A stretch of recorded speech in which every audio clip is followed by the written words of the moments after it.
وَإِذْ صَرَفْنَا إِلَيْكَ نَفَرًا مِنَ الْجِنِّ يَسْتَمِعُونَ الْقُرْآنَ فَلَمَّا حَضَرُوهُ قَالُوا أَنصِتُوا فَلَمَّا قُضِيَ وَلَّوْا إِلَى قَوْمِهِمْ مُنذِرِينَ. Puji syukur kehadirat Allah Subhanahu wa Ta'ala atas nikmat dan karunia-Nya kepada kita semua, sehingga kita bisa hadir bersama di tempat yang mulia ini untuk sama-sama taqarrub ilallah. Semoga dengan hadirnya kita di tempat yang mulia ini akan menambah derajat kemuliaan kita di sisi Allah Subhanahu wa Ta'ala. Selanjutnya, marilah kita sama-sama mudarasah hadis Rasulullah SAW dalam kumpulan hadis Al-Arba'in An-Nawawiyah pada hadis yang ke-30. Hududullahi ta'ala wa hurmatihi, batasan-batasan Allah dan hal-hal yang diharamkannya. An Abi Sa'labah al-Khushani Jursum ibn Nashir radhiyallahu anhu an Rasulillah sallallahu alaihi wasallam qala Inna Allah Ta'ala farada fara'idha fala tudayyi'uha wa hadda hududan fala ta'taduha wa harrama asya'a fala tantahikuha wa sakata an asya'a rahmatan lakum ghayra nisyan fala tabhasu anha. Hadis ini termasuk min jawami'il kalim. Jawami'ul kalim itu kalimat-kalimat yang ringkas tapi mencakup banyak hal. Ini diantara khususiyah atau keistimewaan yang Allah berikan kepada Rasulullah sallallahu alaihi wasallam, yaitu memiliki apa yang disebut dengan jawami'ul kalim. Jawami'ul kalim, kalimatnya sederhana, ringkas tapi padat. Ringkas, padat. Artinya apa? Isinya mencakup. Kalau seandainya diuraikan dengan syarah, itu akan memerlukan berlembar-lembar kertas itu. Itulah salah satu di antara jawami'ul kalim. Hadis ini diriwayatkan oleh seorang sahabat namanya Abu Sa'labah al-Khushani. Nama aslinya Jursum bin Nashir. Meriwayatkan sabda Rasulullah sallallahu alaihi wasallam, Inna Allah Ta'ala farada fara'idha fala tudayyi'uha. Sesungguhnya Allah Ta'ala mewajibkan dan mengharuskan amal, mengharuskan untuk melakukannya. Faradha fara'idha, beberapa kewajiban. Allah mewajibkan beberapa kewajiban. Maka fala tudayyi'uha, janganlah kalian meninggalkannya atau mengabaikannya sehingga keluar dari batasan-batasan kewajiban tersebut. Wa hadda hududan fala ta'taduha. Wa hadda hududan, dan Allah Subhanahu wa Ta'ala memberikan atau membuat batasan-batasan, had, batasan antara dua hal. Di sini maknanya adalah uqubah, sanksi-sanksi yang telah ditetapkan oleh syariat. Maka fala ta'taduha, janganlah kalian melampauinya, melampaui batasan itu. Ya. Batasannya boleh, berarti selebihnya haram, kan begitu ya. Jadi, batasan. Ini batasan bolehnya di sini, maka sebelahnya haram. Maka fala ta'taduha, janganlah melewati batasan itu.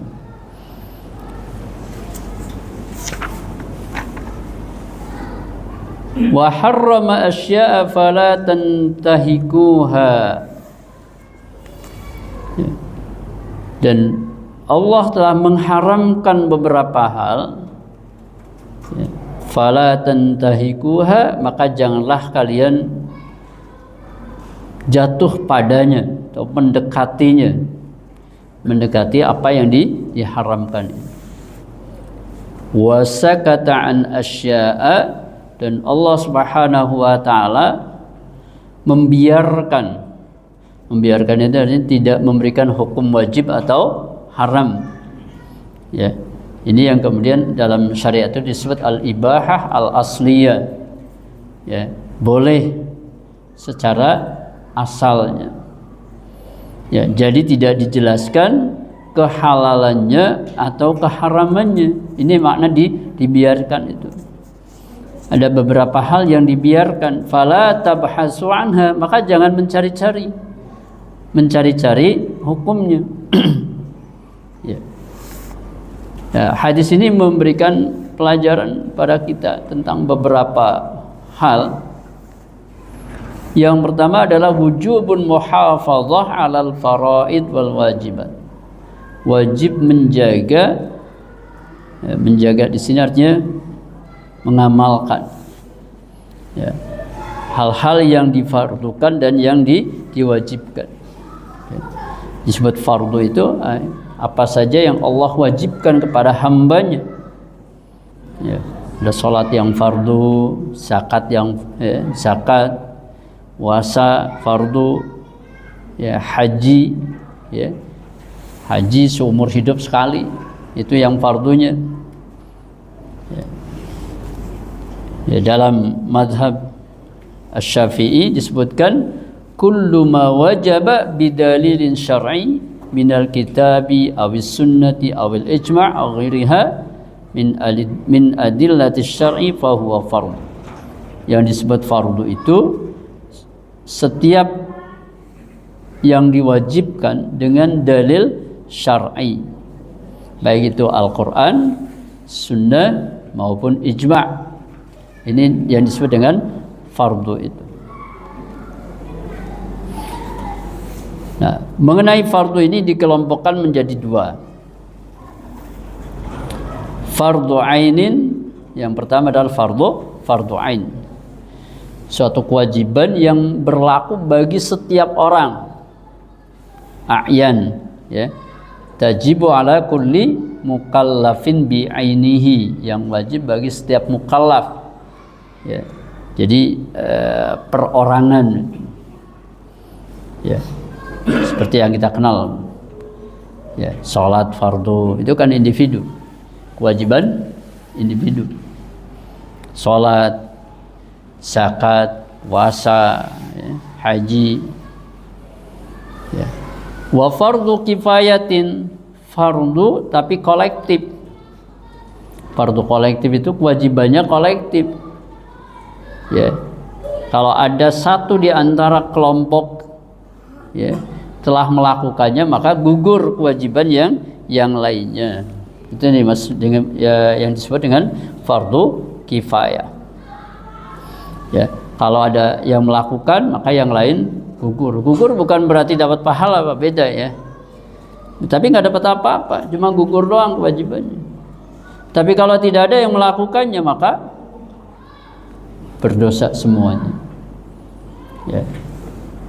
Ya, yang sering dicontohkan itu kan apa biasanya? Ya, mengurus jenazah. Ya, apa mengurus jenazah doang? Enggak, mesti banyak. Itu kan contoh doang. Ya, contoh. Itu. Fardu kifayah yang lain masih banyak. Ya, misalnya apa? Menjadi dokter. Ya kan? Misalnya yang sangat diperlukan ya bagi wanita ya, apalagi wanita yang melahirkan, berarti butuh dokter kandungan ya wanita. Itu fardu kifayah itu. Sebab kalau nggak ada kan akhirnya dokter kandungannya laki-laki juga ya.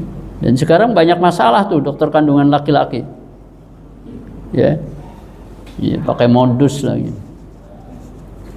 ya, kan banyak di berita itu ya, yang di Bandung, yang di Garut ya.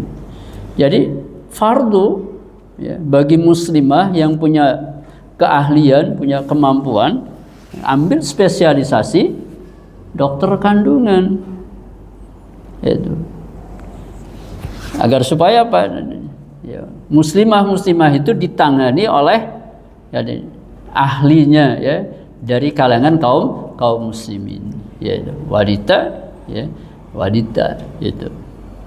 Ini kan banyak ya, jadi porsinya bisa 50-50 kan ya, 50 laki-laki 50 perempuan, itu 50% maksudnya, karena banyaknya seimbang ya, jumlahnya seimbang ya, jumlah wanita dengan jumlah laki-laki ya seimbang di Indonesia seperti ini.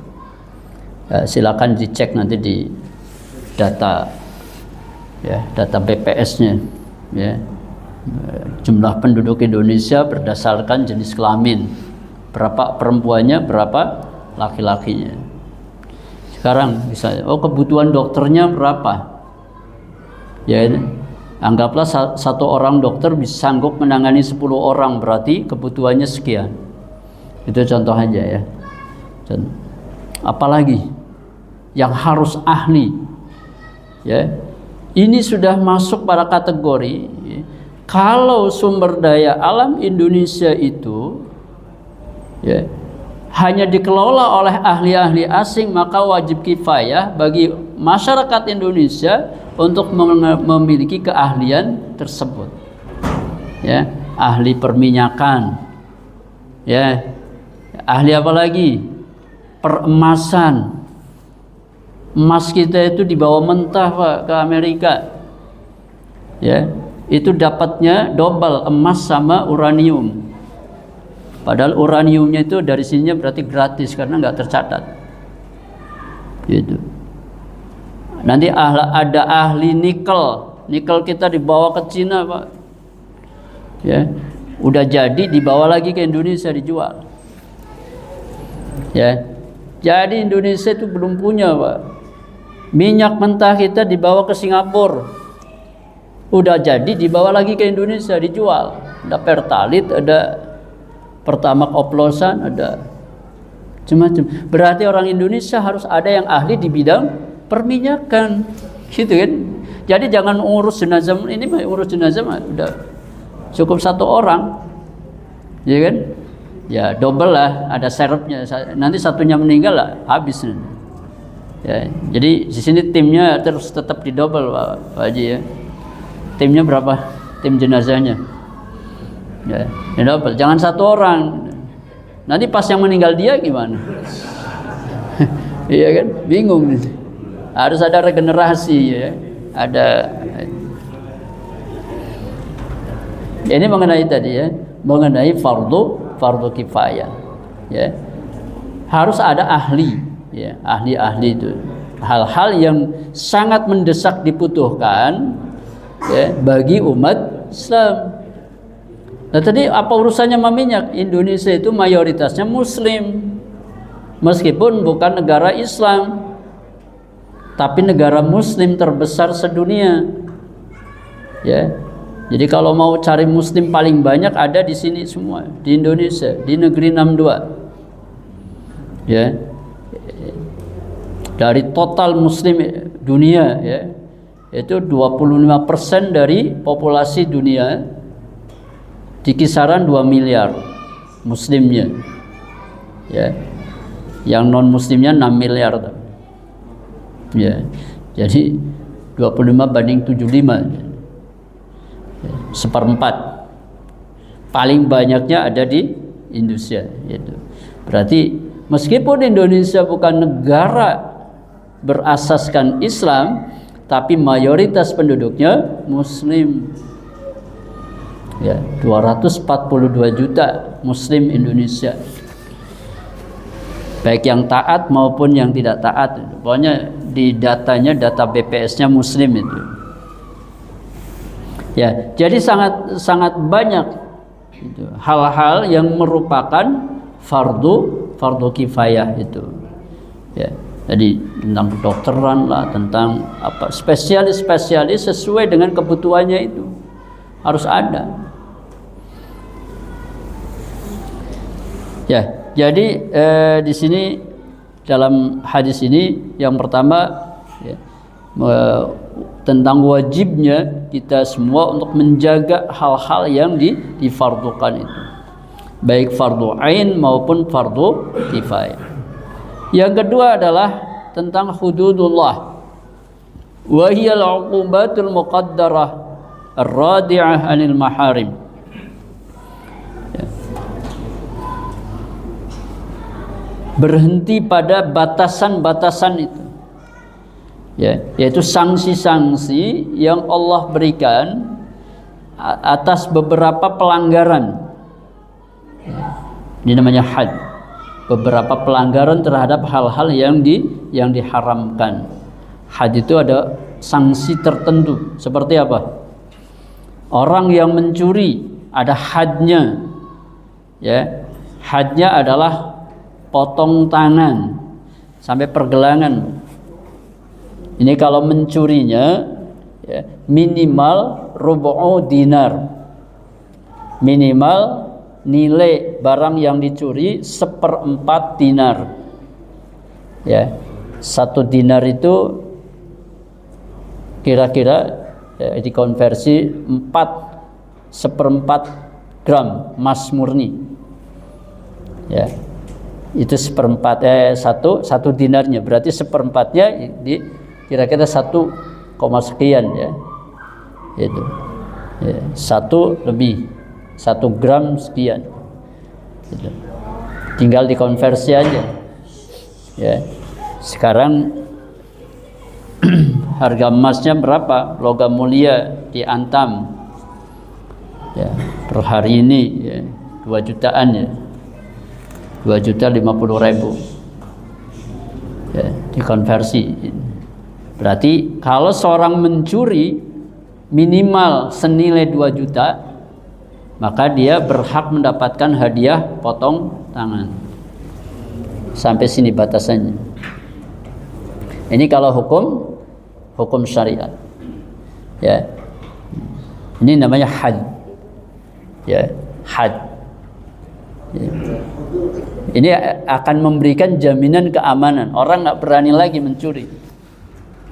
Ya kan? Kalau hukum ini ditegakkan, hukum ini dijalankan. Had zina, ya, had zina itu kalau yang berzina adalah gadis dan bujangan atau bujangan, ya, artinya salah satu atau dua-duanya. Ya. Yang penting adalah personelnya. Kalau yang melakukan orang bujangan, hadnya ya, hukumannya adalah didera 100 kali tanpa rasa belas kasihan. 100 kali dicambuk. Ya. Kalau yang melakukan itu orang punya istri, ya, hukumannya lebih berat lagi, yaitu dirajam. Ya, dirajam itu teknisnya dilempar batu sampai mati. Dilempari rame-rame. Ya, itu rajam namanya. Kenapa lebih berat? Karena dia sudah punya yang halal, kemudian apa? Cari-cari yang haram. Beda dengan bujangan. Kalau bujangan kan belum punya. Ya, hukumannya beda. Ya, kalau bujangan hukumannya 100 kali dera. Kalau orang yang sudah punya istri atau pernah punya istri, hukumannya rajam. Ini had zina.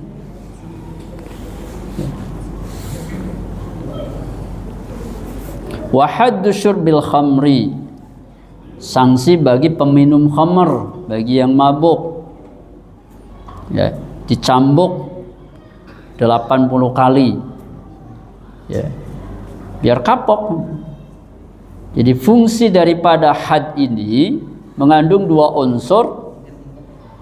Unsur yang pertama adalah unsur jabr. Jabr itu artinya menghapus dosa.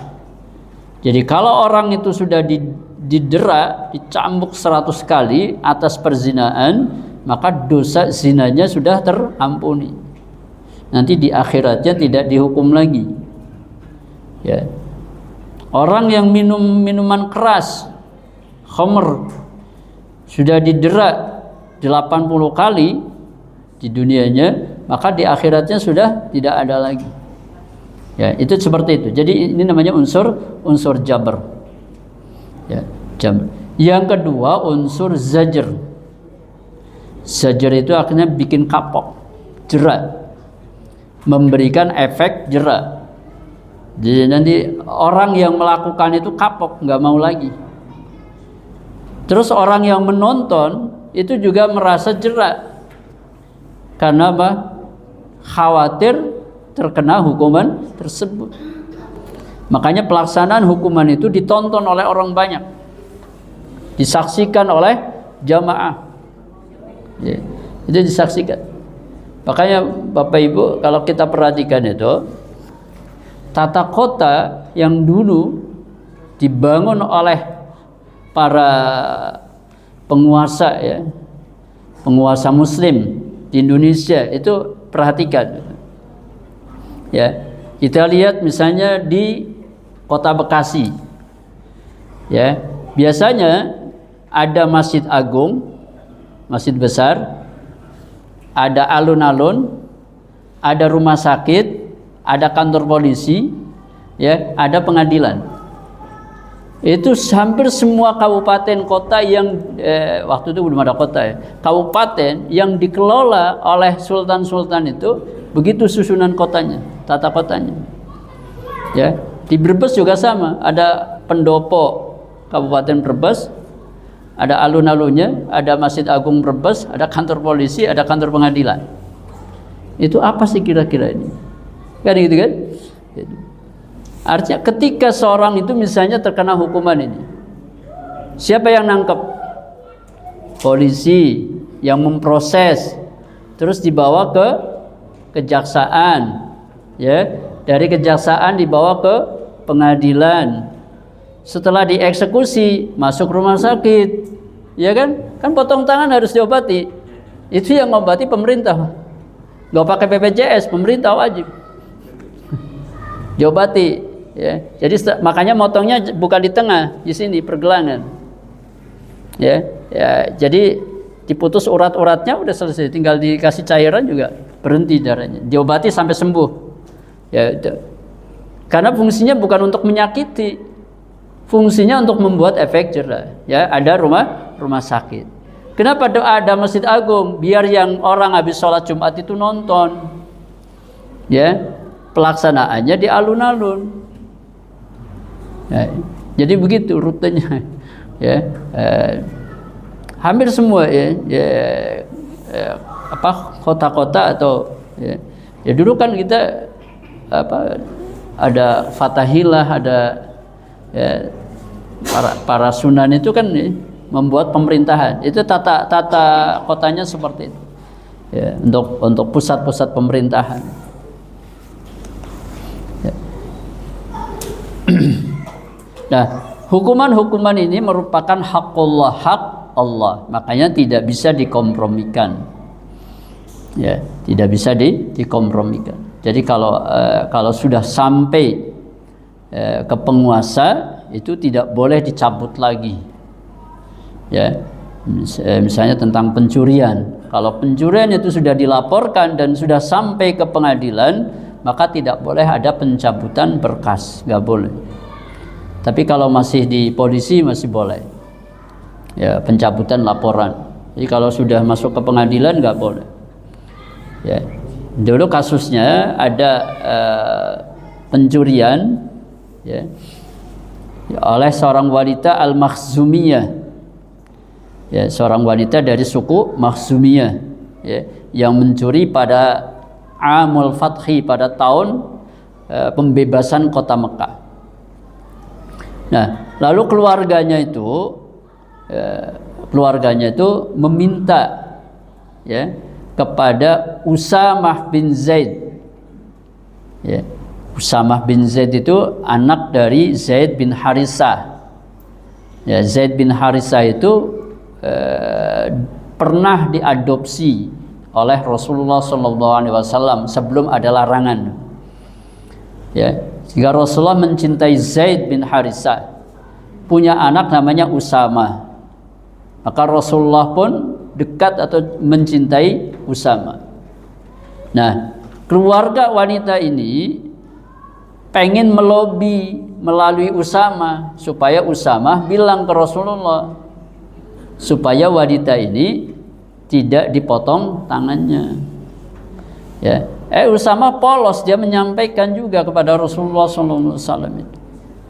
Maka Rasulullah SAW kemudian berpidato, atashfa'u fi haddin min hududillah, apakah kamu akan memberikan syafaat, pertolongan, bantuan terhadap had yang telah ditetapkan oleh Allah, ya, yaitu yakni fil qat'i fis sariqah, yaitu dipotong tangan dalam pencurian, ya.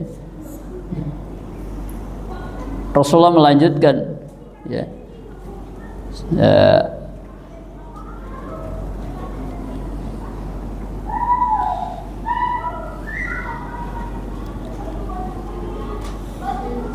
wallahi law anna Fatimah ibni Muhammadin saraqat laqata'tu yadaha. Demi Allah, seandainya Fatimah binti Muhammad, ya, jadi untuk mensejajarkan status hukum yang sama, Rasulullah tidak mengatakan Fatimah binti Rasulillah jabatannya, tapi menyebutnya kalau seandainya Fatimah binti Muhammad itu mencuri, pastilah aku potong tangannya. Jadi ada kesamaan hukum, ya. Nah itu, ya, jadi mengenai had ini ada merupakan hak Allah, ya, hak Allah. Jadi tidak bisa dikompromikan. Jadi kalau sekarang kan cuma di penjara nggak bisa mewakili, ya, meskipun sudah di penjara, dosanya tetap ada. Itu. Orang mencuri di penjara, pulang dari penjara residivis tambah kacau lagi, ya kan itu. Misalnya karena hanya mencuri kecil-kecilan dihukum, ya, sebulan 2 bulan, ya, keluar dari penjara malah tambah ganas lagi dia, bukan mencuri, itu merampok, ya itu.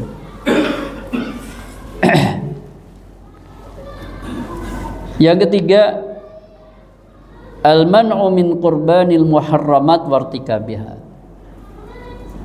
larangan mendekati hal-hal yang diharamkan, apalagi melakukannya, ya, melakukan hal-hal yang diharamkan yang secara qat'i, ya, qat'i itu artinya pasti, baik melalui dalil Quran maupun dalil sunnah, ya. Hal-hal yang diharamkan oleh Allah Subhanahu wa taala, lawan daripada yang wajib adalah yang haram, ya. Banyak kan tentunya, ya, yang diharamkan itu, ya. Tapi kalau dibandingkan antara yang haram dengan yang halal, masih lebih banyakkan yang halal, ya, lebih banyakkan yang halal, karena yang haram itu disebutkan poin-poinnya, sedangkan yang halal tidak disebutkan, ya. Artinya apa, ya, perbandingannya antara yang haram dengan yang halal lebih banyak yang halal, itu. Sehingga tidak ada alasan kalau seorang itu untuk melakukan yang haram, gak ada alasan, ya. Alasannya cuma satu, ya, darurat, ya, alasannya aja darurat saja. Misalnya memakan bangkai, ya, hurrimat alaikumul maitatu waddam, diharamkan atasmu memakan bangkai. Bangkai, binatang yang matinya tidak disembelih, ya, mati tidak disembelih secara benar, ya. Ayam nyembelihnya salah-salan, Pak, jadi bangkai dia, ya. Matinya bukan karena mati disembelih, matinya karena kecemplung ke air panas.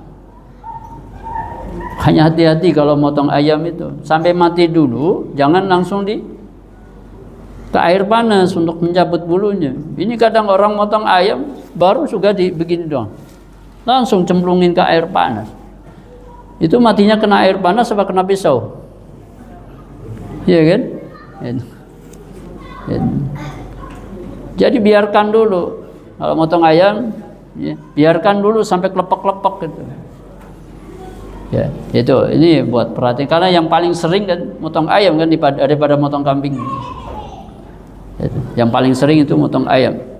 Ya, agar supaya ayamnya jangan jadi bangkai. Ya. Nah, memakan bangkai kalau dalam kondisi darurat boleh. Darurat itu apa? Seorang sudah sangat lapar, kalau tidak makan dia akan binasa, ya, bisa pingsan. Sementara makanan halalnya nggak ada, adanya bangkai, ya, maka dia boleh memakan itu sebatas untuk menghilangkan bahayanya, hanya sampai situ saja, ya, bukan berubah menjadi halal, tapi berubah tidak dosa. Ya, kalau tidak ada alasan darurat itu dosa, tapi kalau darurat itu tidak dosa, gitu ya. Sekarang misalnya membuka aurat dilarang kan? Ya, jangankan antar laki perempuan, sesama laki-laki saja tidak boleh, gitu ya. Ya. Tapi kalau kondisinya darurat karena harus berobat, ya kan, masa orang mau disuntik di bagian belakangnya nggak dibuka, ya kan, masih dibuka, itu darurat namanya, itu boleh, ya. Jadi jangan bilang begini, ya, udah keluarnya udah disampaikan ke dokter, kata dokter ya ini harus disuntik, boleh dok suntik, ya udah buka bajunya, jangan dok ini aurat, terus gimana aja?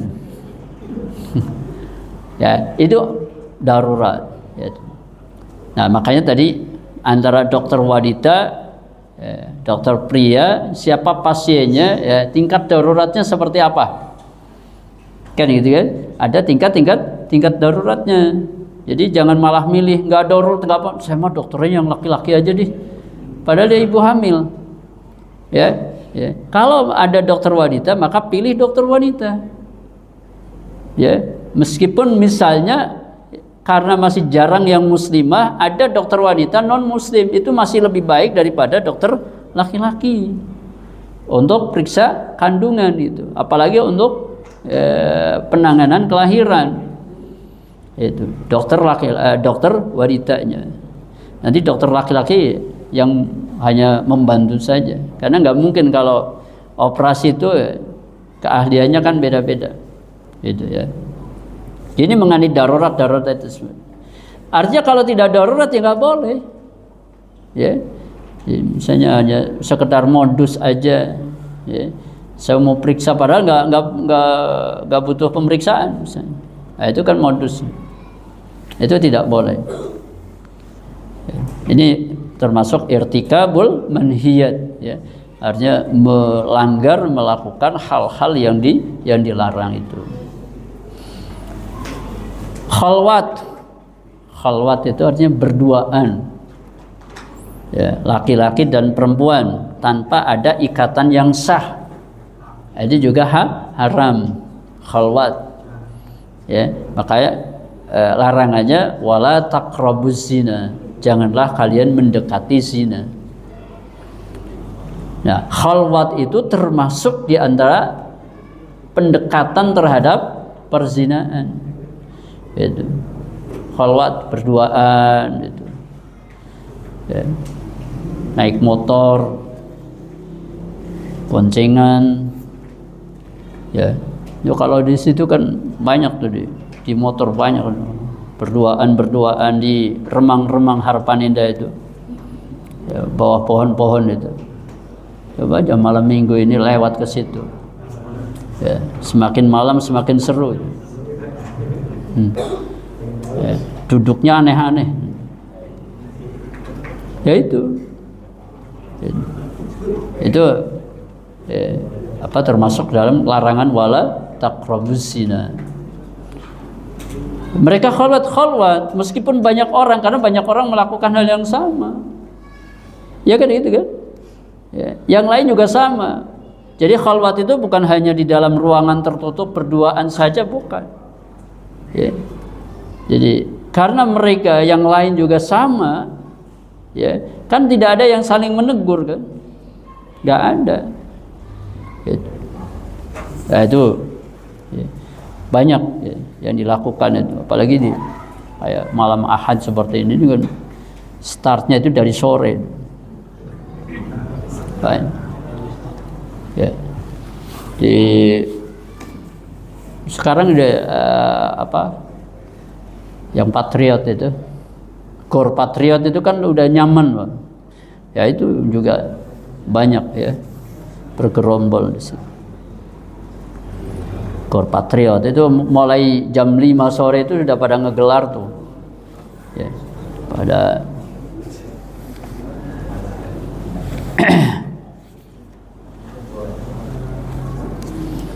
ya. Kemudian larangan ya dalam Al-Quran disebutkan, ya ayyuhalladzina amanu la tuharrimu thayyibati ma ahallallahu lakum. Wahai orang yang beriman, janganlah kamu mengharamkan hal-hal yang baik yang dihalalkan Allah. Mengharamkan yang halal, sudah jelas-jelas halal. Ini air ya. Ya, air. Kemudian saya bilang itu haram. Ini nggak boleh. Ya. Jadi mengharamkan yang halal atau menghalalkan yang haram, kebalikannya. Ya. Itu. Jangankan mengharamkan menghalalkan yang haram. Mengharamkan yang halal saja tidak boleh. Yang halal ya halal itu. Haram ya haram. Yang halal silahkan lakukan, yang haram tinggalkan sejauhnya. Dan kalau yang halal, ya, yaitu kerjakan semampunya, ya, lakukan. Tapi kalau yang haram tinggalkan semuanya, ya, tanpa kecuali. Ya, jadi kalau dihitung itu antara yang halal dengan yang haram lebih banyakkan yang halal. Ya, pilihannya masih banyak. Minuman yang haram kan yang khamr doang. Yang lain masih banyak. Ini air. Ya, kopi, teh, macam-macam, susu. Minuman masih banyak saprek-kaprek. Kenapa minumnya khamr? Padahal minuman yang lain yang halal banyak. Itu ya. Orang berzina, kenapa berzina padahal menikah itu gampang? Ya kan? Ya. Di Indonesia itu menikah sama zina gampangan menikah, Pak. Menikah biayanya cuma berapa? Untuk seumur hidup. Ya, buat penghulu ke kantor KUA 600. Ya, nanti resepsinya pakai bubur ayam aja, Pak. Iya. Ya 3 gerobak lah, ya. Mie ayam apa-apa, ya. Ya, gitu. Ya, nggak usah macam-macam. Ya, nggak usah pakai tenda yang dihias-hias, sudah pakai lesehan aja di aula masjid. Panggil tukang mie ayam, tukang bubur kacang hijau sini, Bang, mangkal di sini ya. Dan tinggal suruh, nanti yang bayar yang nggak banyak kok, nggak nyampe ratusan juta, murah kan? Coba orang berzina, habisnya banyak dia. Ya, terus nggak tenang lagi. Mana ada orang zina tenang? Gitu. Pokoknya kalau melakukan yang haram pasti gelisah. Jangankan orang, kucing aja kalau haram itu gelisah. Kucing makan ikan yang disodorkan sama majikannya dia tenang. Tapi kalau dia ngambil sendiri di meja, ngewer gitu, dikewer kucing. Ini ikan udah digoreng mau dimakan majikan malah diambil kucing. Dia makan tapi celingak-celinguk. Karena tahu dia salah. Nyolong. Sama orang berzina juga begitu. Ya. Dia sebenarnya tahu ini salah, makanya dia gelisah terus. Gelisah. Apalagi udah ada videonya, ada macam-macam sekarang itu. Ya. Gelisah seterusnya. Yang terakhir, wasakata asya'a rahmatan lakum. Allah Subhanahu wa taala membiarkan beberapa hal ya, tidak dijelaskan tentang kehalalan maupun keharamannya sebagai rahmat bagi kalian. Ya, silahkan kalau mau dilakukan boleh, ditinggalkan juga boleh. Fala tabhasu anha, maka janganlah mencari-cari dalil-dalilnya. Ya, misalnya apa? Ya, yang tidak ada larangan apa? Nggak usah tanya makan kangkung boleh nggak? Makan kangkung. Ya nggak ada lah dalilnya. Nah, itu kalau ini jelas. Sekarang yang biasanya cacing. Ya. Cacing ini kan sekarang ada budidaya cacing untuk bikin obat ya. Bahkan ada yang bikin jus cacing. Itu buat obat panas. Ya, panas tinggi, misalnya tipes, itu ada yang pakai metodenya itu atau disangrai. Nah, sekarang yang lebih modern lagi dibikin kapsul. Ya.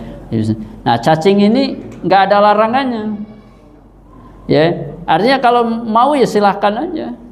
Ya, urusan geli mah beda aja. Beda ya. Oh geli ya beda. Ya. Ada yang pegang cacing geli, ada yang nggak geli kan. Ya, itu tidak ada larangannya. Kalau seandainya itu ada manfaatnya, boleh digunakan. Itu. Ini maksudnya wasakataan asya'a rahmatan lakum, sebagai rahmat bagi kalian. Ya, jadi tidak usah mencari-cari status hukumnya itu. Itu contoh saja ya. Contoh yang ada di bumi ini tidak ada larangannya, tapi juga tidak ada dalil yang menghalalkannya, membolehkannya. Artinya apa? Itu luas bagi kita. Artinya diberi keleluasan untuk kita. Apakah ada manfaat atau tidak adanya? Kalau sekiranya ada manfaat berarti bisa digunakan itu. Berarti contoh kasus tadi, ya, budidaya cacing. Karena apalagi yang ada ya, misalnya manfaatnya secara obat-obatan maupun kandungan ya, kandungan gizinya ada ya. Tapi tidak ada larangan, ya udah laksanakan itu. Ya. Wallahu a'lam bishawab. Ya. Maka kita tidak boleh, justru dilarang ya, mencari-cari atau membahas mencari-cari sesuatu yang memang ya, sudah dibiarkan oleh Allah Subhanahu wa taala. Jadi energinya untuk yang lain saja. Ya, energinya. Ya. Baik ya. Ya, ini ada beberapa hal yang menjadi pelajaran ya, buat kita dari hadis ini. Wallahu a'lam bishawab. Baiklah hadirin jamaah rahimakumullah. Demikianlah isi ngajian kita pada malam hari ini. Semoga ada manfaat bagi kita semuanya. Ja'alanallahu wa iyyakum minal ladzina yastami'una al-qawla fayattabi'una ahsanah. Allahumma arinal haqqa haqqa warzuqna ittiba'ah wa arinal batila batila warzuqna ijtinabah. Allahumma anfa'na bima 'allamtana wa 'allimna ma yanfa'una wa zidna 'ilma. Rabbana la tuzigh qulubana ba'da idh hadaitana wa hab lana min ladunka rahmah innaka antal wahhab. Rabbana atina fid dunya hasanah wa fil akhirati hasanah wa qina 'adzabannar. Subhana rabbika rabbil izzati amma yasifun wa salamun 'alal mursalin walhamdulillahi rabbil alamin. Billahi taufiq wal hidayah. Assalamualaikum warahmatullahi wabarakatuh.